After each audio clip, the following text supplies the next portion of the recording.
ఈరోజు మానవుడు నోరు తెరిస్తే అంత అబద్ధమేనండి. నిజంగా మీ గురించి ఇతరుల దగ్గర మాట్లాడేటప్పుడు మీరు ఏం చెప్తున్నారు? సత్యాన్ని మాట్లాడుతున్నారా, అబద్ధాన్ని మాట్లాడుతున్నారా? మీ గురించి ఉన్నది ఉన్నట్టుగా చెప్పుకుంటున్నారా, లేనిది ఉన్నట్టుగా చెప్పుకుంటున్నారా? ఈరోజు మానవుడు సత్యం పలుకుతలేదు. పరిశుద్ధాత్ముడు ఎలా నివసిస్తాడు, పరిశుద్ధాత్ముడు ఎలా జీవిస్తాడు, పరిశుద్ధాత్మ కార్యములకి ఎలా లోబడతాం మనం ఒకసారి పరీక్షించుకోవాలండి. నిజంగా విశ్వాసి అని పలుకుంటున్న మీరు, క్రీస్తు నాలో ఉన్నాడు అని చెప్తున్న మీరు, నిజంగా యేసుప్రభు మీ పక్కనే కూర్చొని ఉన్నాడు అనుకోండి, మీరు చూస్తారా? మీరు మాట్లాడేది మాట్లాడతారా? మీరు చేసేది చేస్తారా?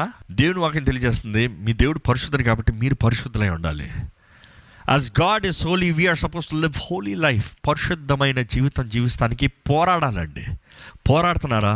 పరిశుద్ధమైన దేవుణ్ణి ఆరాధిస్తున్నాం మనము, పరిశుద్ధమైన దేవుణ్ణి పిలుస్తున్నాం మనము, పరిశుద్ధమైన దేవునితో సహవాసం కలిగి ఉండాలన్న మనము పరిశుద్ధ జీవితాన్ని జీవిస్తున్నామా? ఇది యుద్ధమే, ఇది పోరాటమే, అపవాదితో పోరాటమే. అపవాది ఎప్పుడు చూస్తున్నా మనల్ని తప్పుడు దారిలో నడిపించాలని చూస్తున్నాడు. దేవుని బిడ్డమైన మనకి ఎప్పుడు అపవాదితో పోరాటమే, ఇది ఆగనే పోరాటం. ఎఫెసీయుల 6లో రాయబడి ఉంటుంది, బాగా చదవండి. అందుకని సర్వాంగ కవచాన్ని ధరించుకొని అపవాదిని ఎదురించు, అపవాదిని పోరాడండి.